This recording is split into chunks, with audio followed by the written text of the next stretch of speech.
muy buenos días. Namo Vishnu Padaya Krishna Prestaya Bhutale Srimate Bhaktivedanta Swamini Dinamine Namaste Saraswate Deve Gauravani Pracharine Nirvisesa Sunyavadi Pachatya Deshatarine Jaya Sri Krishna Chaitanya Prabhu Nityananda Tri Advaita Gadadhara Srivasadi Gaura Bhaktavrinda Hare Krishna, Krishna Krishna, Hare Hare, Hare Rama, Rama Rama, Hare Hare. Hare Krishna reiterado, muy buenos días.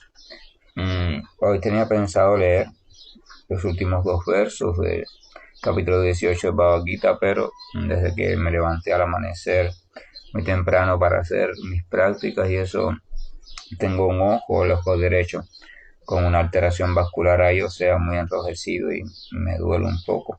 Y entonces me llora mucho y no puedo fijar la vista en ninguna lectura. Entonces por eso hay un cambio de plan. Eso me hace recordar porque hay una deidad en India, uno de los templos que se está riendo, el Señor se está riendo. Entonces las personas de ese poblado tienen un chiste que dice lo siguiente, ellos dicen que Dios se está riendo porque nos está diciendo, si quieres hacerme reír, cuéntame tus planes. El ser humano en su ignorancia, ¿verdad? Y además porque es necesario para la vida, realiza diferentes planes, pero los da por sentados, o sea, los da por hecho, los da por seguro, los organiza muy bien, y después, bueno, pasan diferentes cosas y esos planes tienen que cambiar. Así que el plan de la lectura, de terminar hoy los últimos dos textos de Bhagavad Gita, bueno, tiene que cambiar por la imposibilidad mía de poder leer.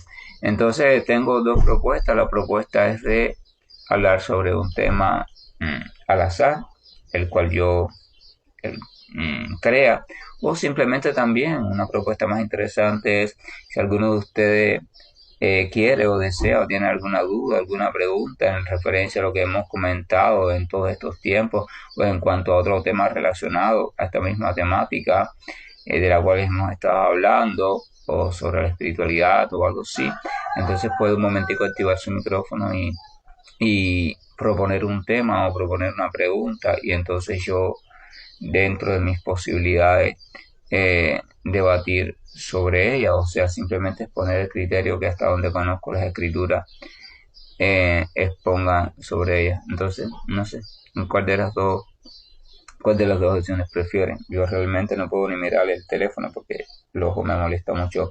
Entonces, estoy a disposición de ustedes si alguien quiere hacer una propuesta de alguna temática o una pregunta. Adelante.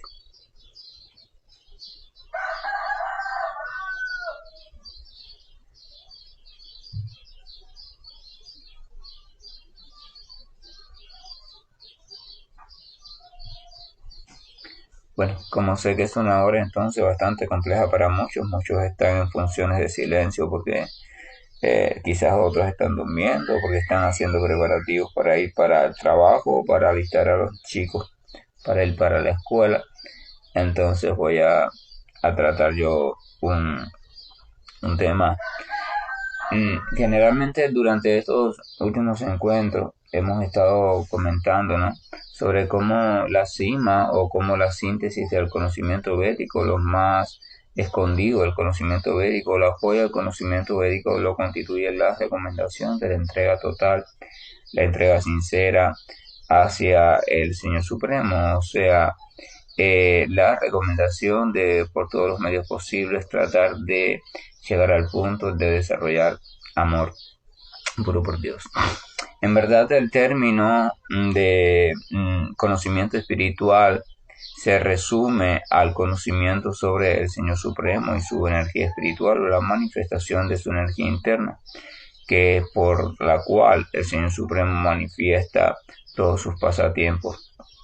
Los pasatiempos del Señor Supremo, aunque se desarrollen visiblemente o históricamente en un tiempo determinado, en un universo determinado, en condiciones determinadas, aún así debemos recordar que nunca son materiales. O sea, los pasatiempos del Señor siempre son totalmente espirituales. A veces uno por falta de fe o por falta de comprensión en este sentido puede confundir o puede pensar que cuando el Señor se manifiesta, una de sus expansiones se manifiesta en un mundo determinado, vamos a suponer acá, en este mundo, entonces el Señor adopta una forma y determinadas cualidades que están condicionadas por la naturaleza material, pero se debe saber que los acharyas autorizados explican que este tipo de pensamiento simplemente lo que nos hace es que nos pone velos entre nosotros y el Señor. Porque el pensar así entonces sitúa al Señor en una condición limitada y en verdad el Señor nunca se limita. Si lo pensamos desde el punto de vista lógico, el Señor es el dueño, el poseedor, el controlador de todas las energías. Entonces esto significa que también es el dueño de la energía material o la energía externa, que no es más que una sombra de la energía espiritual o la energía interna. Entonces, en verdad, si el Señor es el dueño de todas las energías, incluyendo la energía material, y si el Señor es infalible, como hemos visto en textos atrás, y además de eso, si el Señor es absoluto, entonces no es posible que el Señor en ningún momento pueda caer o pueda estar condicionado bajo la influencia de ninguna de sus energías, incluyendo la energía material. Este punto, ¿por qué lo toco? Porque desde la perspectiva que nosotros analicemos, miremos, interpretemos la literatura que habla del Señor o las enseñanzas transmitidas oralmente que hablan del Señor en su sesión discipular, desde esa perspectiva, entonces va a depender nuestro avance o no avance espiritual o nuestra correcta comprensión o no comprensión espiritual. Entonces, comprender al Señor o tratar de enfocar al Señor y sus actividades desde un punto de vista condicionado históricamente, entonces es un error desde el punto de vista de la enseñanza védica. Y se explica que le imposibilita a usted el poder comprender la verdadera naturaleza del Señor Supremo. Evidentemente una persona podría, ¿no?, comenzar a citar una serie de textos que se ha aprendido con anterioridad o de enfoque desde diferentes perspectivas para explicar de cómo el Señor, por ejemplo, en este caso, Señor en la manifestación de Krishna, o como el Señor en la manifestación de Rama, o cualquier otra manifestación que usted prefiera según la cultura que usted más tenga más identificación con ella, como simplemente es que el Señor adopta una forma material para bien del pasatiempo o porque simplemente el Señor pues no tiene forma, pero adopta esa forma material en la cual, bueno, nace, muere, etcétera, etcétera. Evidentemente, cuando eso sucede, uno no, por ejemplo, nosotros no entramos en discusión, porque generalmente todo el mundo va a estar afianzado en aquel segmento del conocimiento que conozca o con el cual tenga relación, pero siempre en ese caso lo que se hace es que se le recomienda, ¿no?, a la persona que profundice un poco más y que profundice también en su práctica, porque solamente a través de la práctica o de la meditación en las profundidades del Señor es que uno puede comprender estos temas por sí mismo. Claro, casi siempre es recomendable también buscar la guía de alguien, pero evidentemente cuando usted tiene un paradigma determinado, usted no va a buscar la guía de alguien que pertenezca o defienda otro paradigma, ¿verdad? Porque así es el ego. El ego no acepta buscar la guía, orientación de una persona que hable de un enfoque diferente al enfoque en el cual yo creo. Pero sin embargo, debemos valorar citas o referencias de grandes almas, vaya, que no pertenezcan ni a nuestro enfoque ni al otro enfoque, sino simplemente buscar varias de diferentes tipos, épocas, y ver qué dicen con respecto al tema y profundizar en ese sentido. Desde el aspecto de vista de la literatura personalista o de la literatura que aborda a Dios desde el punto de vista de personalidad, se explica que el condicionar al Señor Supremo o el atribuirle al Señor Supremo cualidades materiales que son completamente diferentes a las cualidades espirituales que él posee, simplemente entonces nos priva de la posibilidad de avanzar hacia la comprensión íntima del propio Señor Supremo. O sea, nos deja simplemente en la frontera del mundo de la conciencia material y en el deslumbre con el resplandor de lo que se llama el Brahmayoti, el resplandor del espíritu, el resplandor de la verdad absoluta. Entonces, cuando uno simplemente puede llegar hasta allí, entonces evidentemente uno no puede ni nunca va a poder, mientras se mantenga en esa postura, comprender de manera fácil o de manera digerible todos los aspectos que se describen sobre la personalidad espiritual y absoluta de la suprema personalidad de Dios. Entonces, si uno no llega a comprender eso, entonces uno tampoco va a poder establecer una relación personal profunda, espiritual, absoluta y consciente con el Señor Supremo. Entonces, si uno no comprende eso, ni establece eso, ni lo vive como experiencia personal, tampoco va a poder dar crédito total a escrituras como Bhagavad Gita.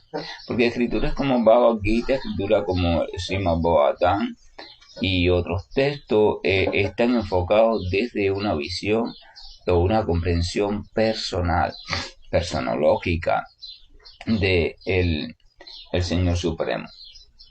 Menciono esto porque el canto de los santos nombres, en este caso el canto del Hare Krishna, es un canto que está sustentado sobre la comprensión del Señor Supremo como suprema personalidad. O sea, cantar el mantra Hare Krishna, Krishna Krishna, Hare Hare, Hare Rama, Rama Rama, Hare Hare, cantarlo y estar absorto en lo impersonal o en el Señor simplemente como verdad absoluta, eso limita que todos los efectos del mantra puedan suceder sobre nosotros. Evidentemente va a ocurrir un efecto de relajación psicológica porque un sonido, cualquier sonido mántrico repetido una y otra vez, va ayudando a que la mente vaya entrando en un estado de paz, equilibrio, tranquilidad, ¿verdad? Incluso usted hasta puede tener experiencias magníficas, experiencias muy agradables, pero no puede tener acceso al plano de conciencia espiritual en lo que concierne a la variedad o a la comprensión de la variedad espiritual en sí misma, porque su propia posición está anclada en el plano del resplandor, o sea, en el plano donde no se concibe la forma ni la cualidad del Señor. Entonces quiere decir que es solamente mi propia postura, mi propia posición y mi propia comprensión lo que puede permitir que yo reciba en mayor o menor grado los beneficios de una recomendación espiritual. El canto de los santos nombres es la recomendación espiritual para Kali Yuga, la glorificación del santo nombre es la recomendación espiritual por excelencia para Kali Yuga. Y de esa recomendación se dice muchas cosas. De esa recomendación se dice que por el canto del santo nombre con la debida atención y también con la debida fe, así como también con la debida seriedad y disciplina, entonces se puede obtener todos los beneficios que se obtienen cumpliendo todas las recomendaciones de los Vedas en cuanto a austeridad, en cuanto a tipos de sacrificio, en cuanto a determinadas ceremonias, en cuanto a determinadas cosas como la caridad, la mansedumbre, la bondad, la compasión, en cuanto a cualquier práctica de tipo filosófico, o sea, de estudio de la literatura. O sea, si usted junta todos los beneficios que describen los Vedas se pueden obtener a través de diferentes tipos de elementos o prácticas. Si usted los junta todos, entonces todos esos beneficios reunidos y un poco más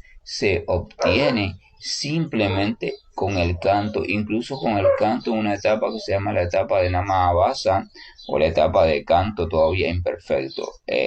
El término Nama Abhasa se refiere, Nama a nombre y Abhasa se refiere todavía a cierta contaminación. O sea, Nama Abhasa se refiere a la etapa donde uno ya comienza a meditar en el mantra, cantar el mantra, repetir el mantra, pero aún en su corazón y en su mente existen ciertos apegos, ciertas contaminaciones, ciertas identificaciones, anhelos y deseos y con las cuestiones de identificación material. Pero se dice que aún cantando el canto desde esa posición, cantando el canto desde esa posición y refugiándose en un maestro fidedigno y simplemente estar vigilando los anartas o las contaminaciones para que sean cada vez menos, entonces uno solamente en esa etapa que no es la perfecta puede obtener todos los beneficios que se obtienen por todas las otras prácticas, senderos, caminos y recomendaciones que se obtienen por separado, uno puede obtenerlo. Además del beneficio de ir ganando en purificación e ir desarrollando cada vez más un sentimiento más cercano al amor puro por Dios.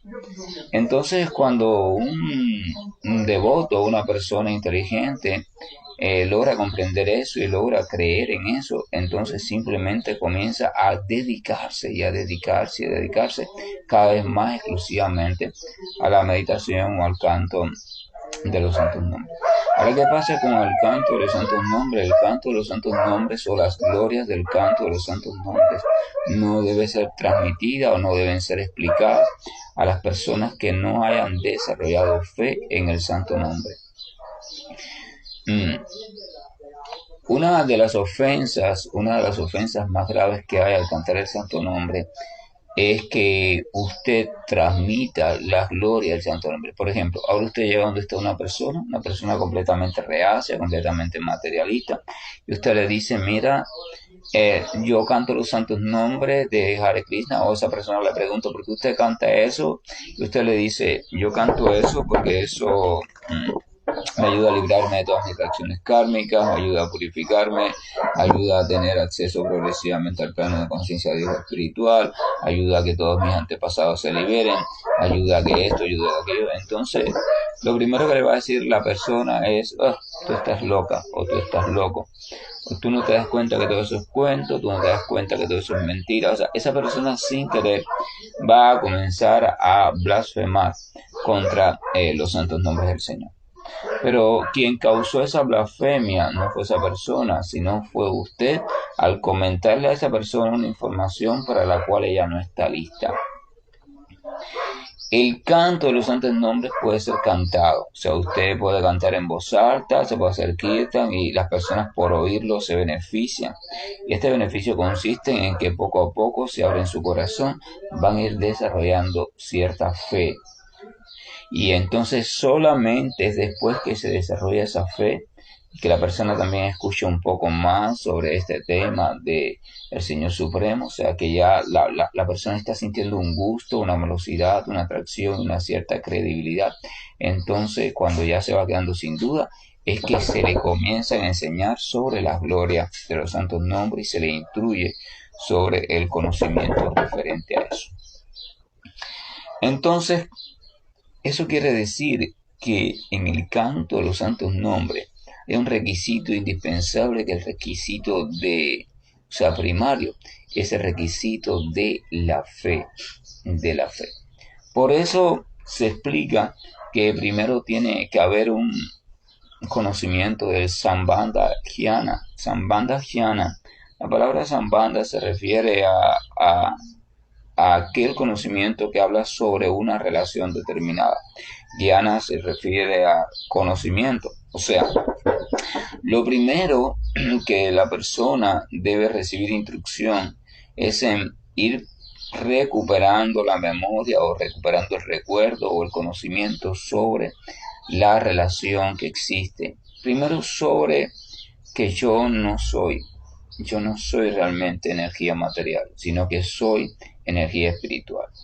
Después que entonces comprender que ambas, tanto la material como la espiritual, provienen de algo, que no es ni la energía material ni la energía espiritual, ese algo es el Señor Supremo.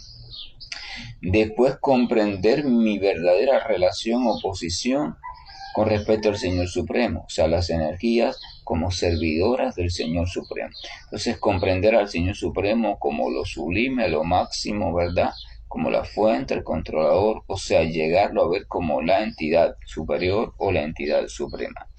Y entonces desde esa posición, entonces comenzar el proceso de desear entregarse, desear recuperar esa postura o esa posición. Evidentemente, hasta ahí, ya en ese punto, se supone que si la persona ha comprendido todo eso y lo ha aceptado, entonces ya en la persona se ha desarrollado fe en el Señor Supremo. Fe en que ella es una criatura espiritual, fe en que hay algo que es supremo, o sea, una autoridad suprema, y entonces un poco más allá, fe en que esa autoridad tiene determinados tipos de nombres que son incontables, y entonces fe, en este caso el canto del mantra Hare Krishna, en que el nombre de Krishna o la personalidad de Krishna, de todas las ilimitadas personalidades del Señor Supremo, se muestra como la manifestación de la personalidad suprema.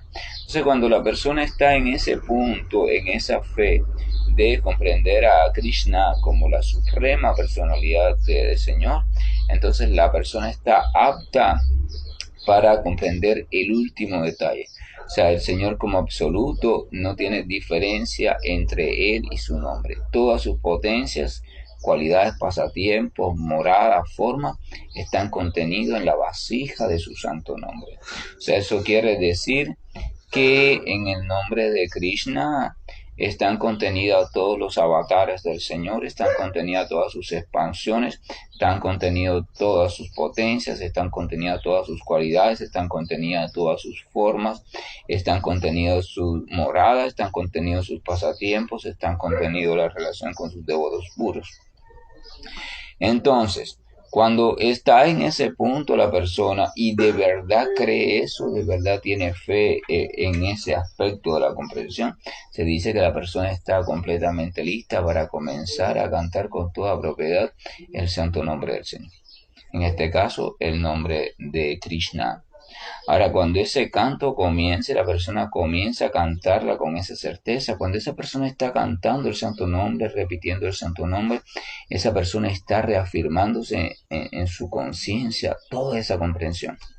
O sea, ella no está cantando un nombre, ella no se está fijando tanto en eso, ¿no? Que le quede bonito o más o menos bonito el canto, sino que ella está absorta en la comprensión segura y en la comprensión completa de que ella está teniendo acceso por la misericordia del propio Señor, está teniendo acceso a el Señor pleno en este mundo material, o sea, el Señor hecho sonido.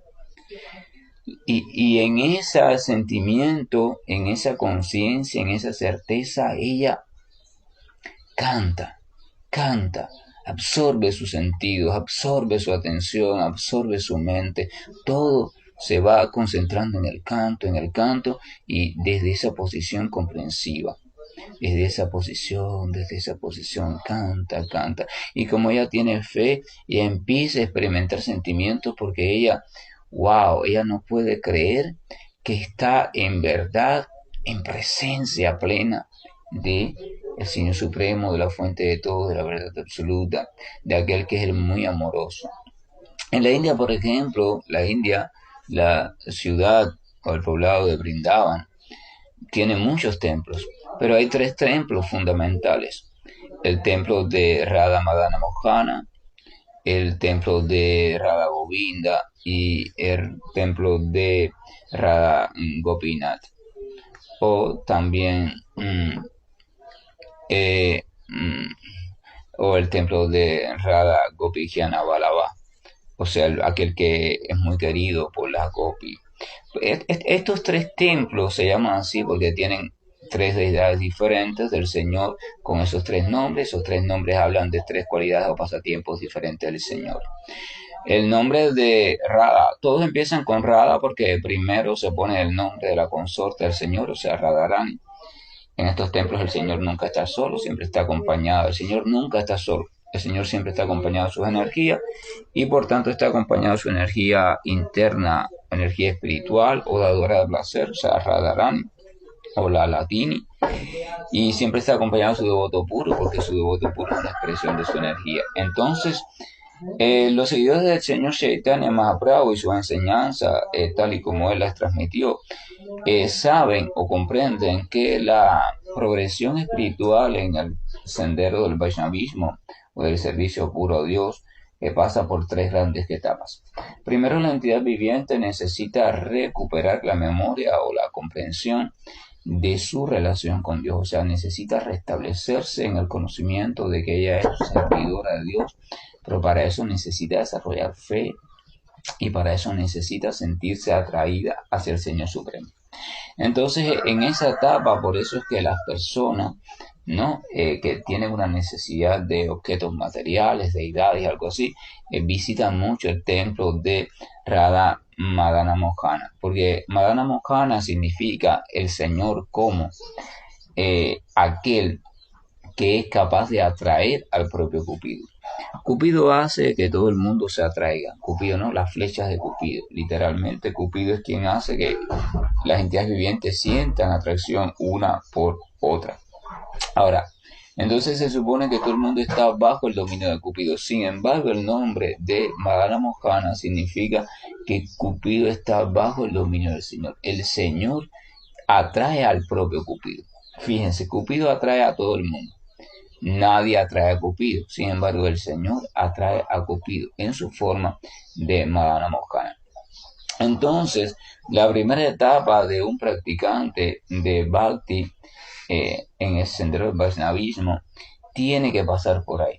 O sea, el practicante sigue una serie de prácticas diarias o lo que se llama como sadhana bhakti, regular, disciplinada, entregada, una serie a grandes rasgos la misma para todos, pero a nivel personal es diferente para todos, que está diseñada en diferentes cantos, sonidos, oraciones, atención del altar, etcétera, etcétera, hasta que en el practicante se va desarrollando una atracción, un gusto, una lucidez, un recuerdo, una comprensión de la relación con el Señor Supremo como el Supremo Controlador, el Supremo Atractivo, o sea, todo, o sea, comprende al Señor Supremo como su Señor Supremo.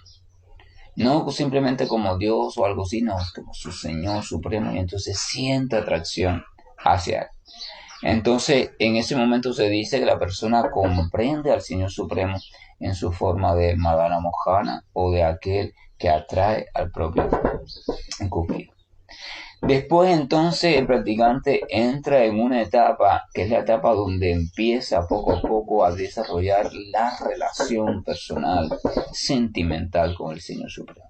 O sea, una vez que ella ha comprendido al Señor Supremo en su posición real, ella como parte integral, como servidora, y el Señor Supremo como el Supremo Controlador, atractivo o disfrutador, entonces ella comienza ya como tal una relación, se entrega, viene la relación y en esa relación ella va desarrollando poco a poco diferentes sentimientos, emociones en relación al Señor Supremo.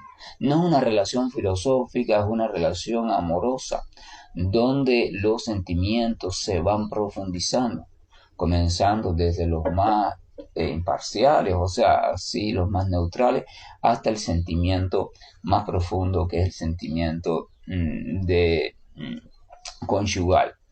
O sea, señor Chaitanya Mahaprabhu explica que las gopis de Vrindavana son la expresión máxima del sentimiento de amor por Dios, porque en las gopis de Vrindavana están reunidos todos los sentimientos juntos.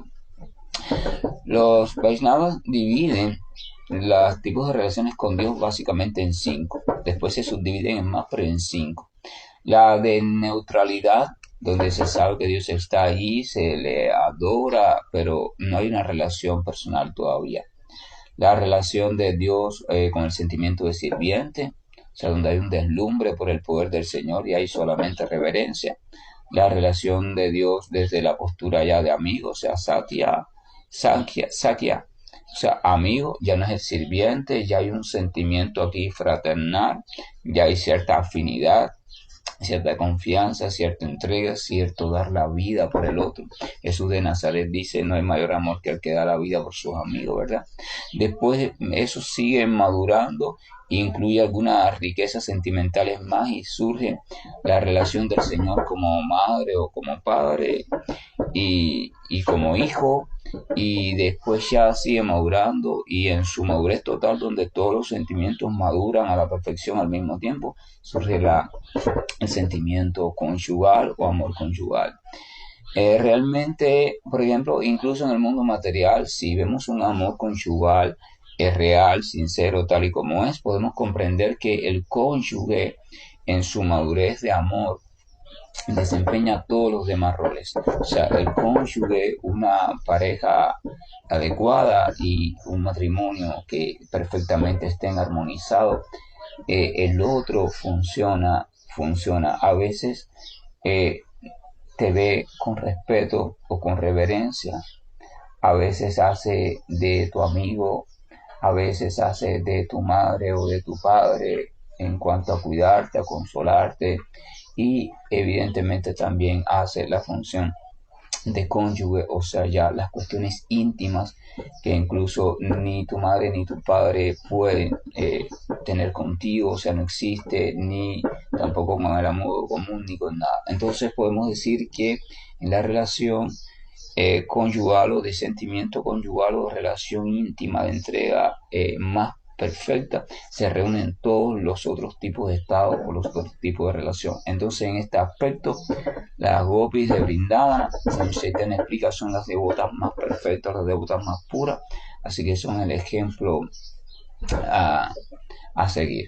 Entonces, en esa segunda etapa es donde se desarrollan todos los sentimientos. Empiezan a desarrollarse sentimientos, empiezan a desarrollarse síntomas estáticos, donde usted comienza a sentir, por Dios, no se trata de un deslumbre, no se trata de respeto, no se trata de estar maravillado frente a la grandeza de algo que nadie puede escribir, no. Se trata de sentimientos que se le pueden poner nombre. Usted empieza a sentir a veces tristeza porque estaba adaptado que llevaba unos días donde sentía la presencia de Dios y ahora no la está sintiendo. Usted lo extraña, usted siente tristeza, usted siente eso de llorar en su corazón, usted siente un nudo en su garganta y usted siente que su mente clama, ¿dónde está mi Señor? Porque el Señor Jesús de Nazaret, allí estando crucificado, ¿verdad? Dice, Padre, ¿por qué me has abandonado? O sea, Jesús estaba sintiendo el sentimiento de separación en ese instante, sentimiento muy profundo y desgarrador. El señor Chaitanya Mahaprabhu también experimentó ese sentimiento en su fase madura. Y usted experimenta sentimientos a veces entonces también de alegría en relación con el Señor. Usted escucha lecturas del Señor, usted conversa sobre el Señor, escucha pasatiempo, ve ciertas imágenes que lo representan y usted experimenta determinados sentimientos que eso despierta en usted. O sea, quiere decir que ya hay una relación que implica emociones con el Señor, pero estas emociones no vienen de un condicionamiento material. Por ejemplo, todas las emociones que usted experimenta en este plano de conciencia material vienen en relación con una experiencia material, o sea, están relacionados a una identificación material con un objeto, una persona, un concepto, un lugar, un recuerdo, etcétera, etcétera. Pero las emociones que usted va experimentando como devoto en esa etapa ya no son materiales. ¿Por qué no son materiales? Usted llora, por supuesto, si llora, lágrimas, allí se ven, o sea, se pueden decir que son materiales. Si se le eriza el vello del cuerpo o la piel, se dice que la piel es material, ¿verdad? Pero el objeto o el estímulo que provoca esos síntomas o esas emociones es de naturaleza completamente espiritual. O sea, es el propio Señor Supremo influyendo sobre su vida. El Señor Supremo va madurando su relación con Él. O sea, la relación de usted con Él es Él quien la va madurando a través de la intervención de su energía de amor o Radharani en el corazón. El cristianismo lo llama también el Espíritu Santo, ¿verdad? Cosas así. Entonces, eso lo hace, se ve, o sea, ya ahí se conoce al Señor en la forma de Govinda. Govinda, aquel que da placer extremo a los sentidos, y a las vacas también. O sea, el Señor se empieza a experimentar como la fuente de todos mis sentimientos, de todo mi placer, de todas mis emociones. Yo empiezo, ahí es donde se comprende el Bhakti, ahí es donde se comprende esta famosa alegoría al Bhakti como un océano. Y Rupa Goswami habla de los diferentes oleajes, ¿verdad? Usted experimenta literalmente oleajes en su corazón. En su corazón están ocurriendo oleajes. De vez en cuando va a venir un oleaje así como de tristeza, después un oleaje de alegría, a veces oleaje de nostalgia, a veces oleaje de sentimiento de amistad con Dios, a veces oleaje de, incluso a veces de genio con Dios, porque mira, porque esto, cosas, relaciones íntimas, personales, amorosas con el Señor. Entonces el devoto desarrolla todo eso y es indescriptible, no se puede comparar para nada con los oleajes del mundo material. Entonces, allí se está comprendiendo al Señor como Govinda, o sea, aquel que me da toda satisfacción emocional y todo tipo de relaciones personales. Pero cuando esos oleajes van intensificándose y la atracción hacia el Señor aumenta a su debido tiempo, si tenemos suerte, entonces llegamos al despertar de un sentimiento conyugal. Deseamos ser las sirvientes íntimas del Señor, deseamos participar en las cosas más íntimas, darle placer al máximo al Señor. Todo esto estoy hablando es de connotación espiritual. Por eso estos temas no se deben compartir con personas de mente materialista porque enseguida van a venir a sus mentes cosas completamente oscuras, cosas completamente desvergonzadas. Y eso sería una ofensa y destruiría su avance espiritual y lo condenaría a un plano de existencia oscura por muchos tipos de reencarnaciones. O sea, cuando una persona empieza a entrar o a tratar de entrar en los pasatiempos íntimos del Señor desde una mente todavía completamente impura, entonces esa persona va a hacer asociaciones impuras sobre los pasatiempos del Señor debido a su mente corrupta, y eso va a hacer que esa persona quede completamente hundida en la ignorancia más oscura durante, según dice la Escritura, durante muchas vidas. Así que uno debe tener mucho cuidado de con quién comparte y también hasta dónde medita en estos pasatiempos. O sea, el Señor llega un momento en que el alma, la entidad viviente, desea hacer la relación más personal con el Señor, que es la posición de las gopis. Las gopis están completamente absortas en el amor por Dios de entrega total. Entonces ahí en ese estado que es donde surge el amor puro por el Señor Supremo, entonces se conoce al Señor Supremo como Gopijana Vallabha o Gopinath, o sea, el dueño de las gopis, aquel que disfruta e intercambia un amor completamente muy íntimo con las gopis o con las devotas puras, completamente puras. Entonces esas son las tres etapas generales por la cual el Vaishnava pasa. Ahora, ninguna de esas etapas es material. El asunto del Vaishnavismo es un asunto completamente espiritual. Al Vaishnavismo no le interesa la descripción de si el cuerpo, que si tiene no sé cuántas dimensiones.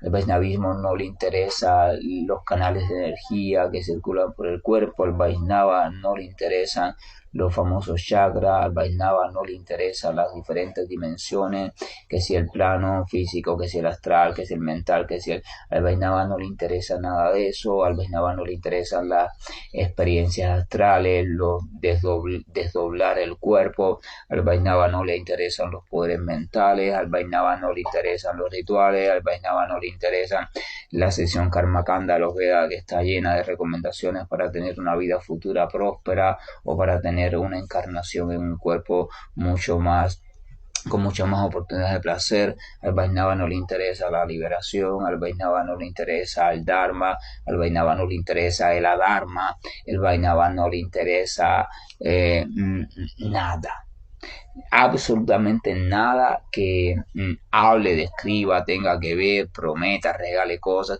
relacionadas al conocimiento material. El Vaishnava solamente le interesa una cosa: Al Vaishnava solamente le interesa el Señor Supremo tal y como es. No le interesa ni siquiera las cosas que intenten imitar al Señor. No, no, no. El Señor Supremo, Él solamente anhela y restablecer perfectamente su relación de servicio al Señor Supremo. Por tanto, el Vaishnavismo se trata de una ciencia completamente espiritual. De hecho, ni el tema, la reencarnación, nada de eso le interesa al Vaishnava. Al Vaishnava ni le interesa, ni se preocupa en qué va a reencarnar en la próxima vida. El Vaishnava lo único que tiene en su mente es cómo puedo permanecer fijo en la presencia de mi Señor sirviéndole. Si Él determina que en la próxima vida, para su complacencia, es necesario que alguien encarne como un gran demonio que causa una gran perturbación en el mundo para él poder aparecer, destruir a ese demonio, entonces que el mundo entero lo glorifique y vuelva a creer en él. Perfecto. El Vaishnava dice, Señor, yo quiero. Mira, yo estoy dispuesto. A nadie le gusta ser demonio. Todo el mundo odia la palabra, ay, demonio, qué malo. Todo el mundo quiere ser ángel, qué bonito, ¿verdad? El Vaishnava no quiere ser ni uno ni lo otro. El Vaishnava simplemente quiere ver la sonrisa, la felicidad en el rostro del Señor, de su amado Señor. Ese es el sentimiento del Vaishnava. El Vaishnava dice, yo, Señor. Si, por ejemplo, si alguien dice se necesita un Judas Iscariote, alguien en aquel momento, por ejemplo, que traicione al Hijo de Dios, va a ser odiado por todo el mundo, lo van a odiar por generaciones. El Vaishnava dice, bueno, si eso es necesario para el plan del Señor, si eso da placer al Señor, si es yo, Señor, yo quiero ser Judas Iscariote en mi próxima vida. No me importa que me apedreen, no me importa que pase por esto, por aquello, que me llamen traidor, no me importa. Lo importante es que tú puedas desarrollar tu plan perfectamente. Ese es el Vaishnava. Entonces el Vaishnava ya no busca jnana, o sea, no busca filosofía, conocimiento del Brahman. El Vaishnava ya no busca karma, o sea, no busca actividades fruitivas, no busca obtener esto, obtener aquello, tener un disfrute otro, tampoco rechaza nada de eso. Esto es algo importante, el Vaishnava no está en la dualidad, el Vaishnava real no está en la dualidad. Él no desea nada, pero tampoco rechaza nada. Él simplemente acepta o no acepta en función del Señor Supremo.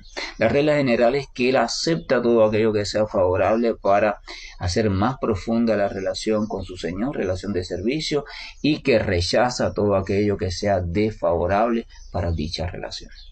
Cuando usted tiene un matrimonio perfecto o usted se lleva bien con su hijo, entonces usted lo ama de verdad, usted va antes de tomar una decisión en relación a él, usted se va a preguntar, ¿esto afecta a mi hijo o afecta a mi relación con mi hijo? Porque si lo afecta y usted es una buena madre o un buen padre, usted entonces no va a hacer eso. Usted no va a tomar esa decisión porque usted no está dispuesto a mellar la relación amorosa perfecta de confianza que tiene con su hijo. Usted va a querer que esa relación sea cada vez más perfecta.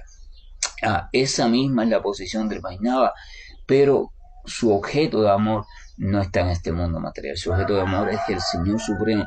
Él está en un punto tal de convencimiento, de entrega, de experiencia personal, que no quiere sacrificar. Para él no hay nada. No hay familia, no hay trabajo, no hay estudio, no hay política, no hay posición, no hay fama, no hay infamia, no hay nada que valga más que la relación con su Señor. A veces uno hace cosas o hace esto por la familia o para que no digan esto, para que no digan aquello, pero el Vaishnava, cuando está completamente convencido, nada de eso. A él no le interesa si dicen, si no dicen, no. A él lo que le interesa es simplemente que su Señor esté complacido con él. Ese es el Vaishnava. Evidentemente estoy hablando del Vaishnava en su etapa pura. El Vaishnavismo puro es una joya muy difícil de encontrar, porque es aquel que tiene una entrega total hacia el Dios puro, sin mezcla. Es lo que Bhaktivinoda Thakur trató de volver a expandir en su época. Bhaktisiddhanta, también Srila Prabhupada, también Gaura Kishora, también el señor Chaitanya, también los Goswami. Por eso el señor Chaitanya envió a los Goswami, a los 6 de Goswami de Vrindavan, a que se fueran para Vrindavan, a tierra de aparición del señor Krishna, y allí recopilaran toda la literatura védica, la estudiaran completamente y la depuraran. ¿Qué significa esto?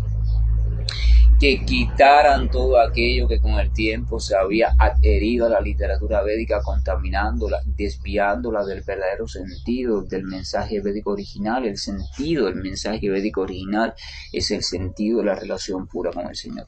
Pero con el tiempo todo eso se fue contaminando. Entonces los Goswami, a través del servicio devocional, el estudio y la misericordia y el Señor que los empoderó para eso, revisaron todo y comenzaron a filtrar todo eso y reelaboraron, o sea, reeditaron, expusieron Bhakti puro, Vaishnavismo puro para rescatarlo. Y después aparecieron grandes armas como el Srinivas, Narottam, y que comenzaron a predicar, a expandir esas enseñanzas de nuevo rescatadas por toda la India, ¿verdad?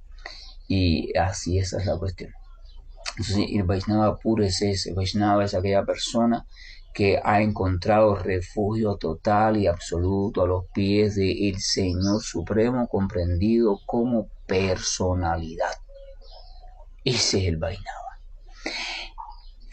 El Vaishnava es el término que se emplea en India. Acá en Occidente empleamos el término, por ejemplo, se emplea mucho, se ve al cristiano como aquel que es monoteísta, que cree en el Dios verdadero, un solo Dios, que no cree en más nada, que no se busca refugio en más nada, ¿verdad? Porque esa fue la enseñanza del Señor Jesús. Bueno, imagínense que el Vaishnava es como el cristiano, pero para la cultura india o la cultura védica se le llama Vaishnava. Vaishnava. Porque a veces las personas se fajan entre ellos, ¿verdad? Que si aquello, que si sí, no. O sirves a Dios únicamente, completamente, de manera pura, o entregas tu vida, o te dedicas al conocimiento de él, a la comprensión de él cada vez más puro, sin necesitar más herramientas intermedias. Dios es completo en sí mismo. El camino del vaishnavismo es completo en sí mismo, no necesita de herramientas que lo ayuden. Aunque al principio, como el practicante está completamente dependiente, es impuro y condicionado, va a necesitar unos más y otros menos de ciertas herramientas que le vayan haciendo complemento hasta que él sea capaz de desarrollar el sentimiento de entrega total a Dios. Cuando eso suceda, ya lo demás sobra. ¿Ok? Entonces uno se puede valer de lo demás, pero se puede valer siempre sabiendo como herramienta y que no es para siempre. Uno debe aspirar a ir cada vez estando más entregado, más dependiente de solo el Señor Supremo.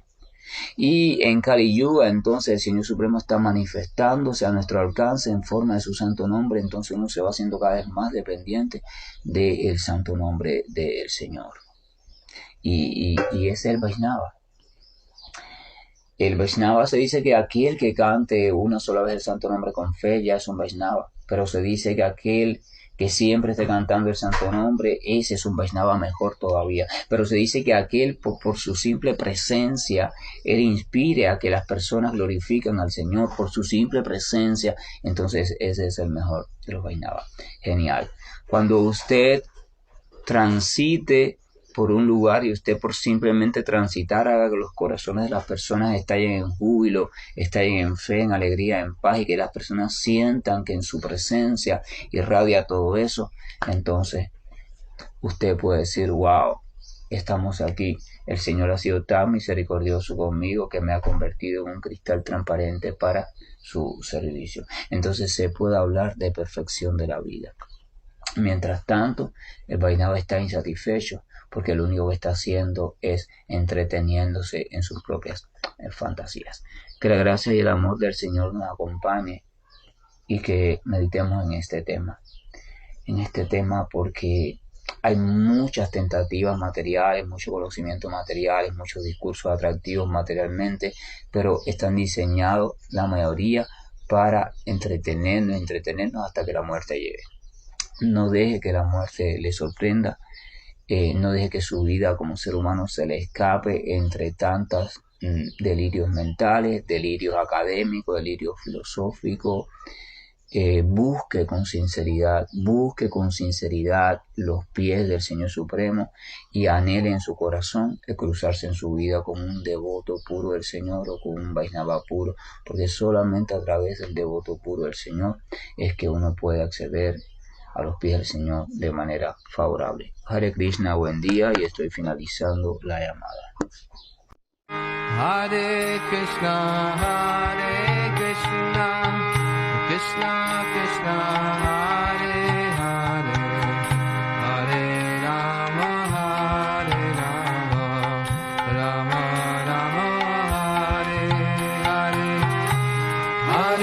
Krishna, Hare Krishna, Krishna Krishna, Hare Hare, Hare Rama, Rama Rama, Hare Hare. Hare Krishna, Hare Krishna, Krishna Krishna, Hare Hare, Hare Rama, Hare Rama, Rama Rama, Hare Hare. Hare Krishna, Hare Krishna, Krishna Krishna, Hare Hare, Hare Rama, Hare Rama, Rama Rama, Hare Hare. Hare Krishna, Hare Krishna, Krishna Krishna, Hare Hare, Hare Rama, Hare Rama, Rama Rama, Hare Hare. Hare Krishna,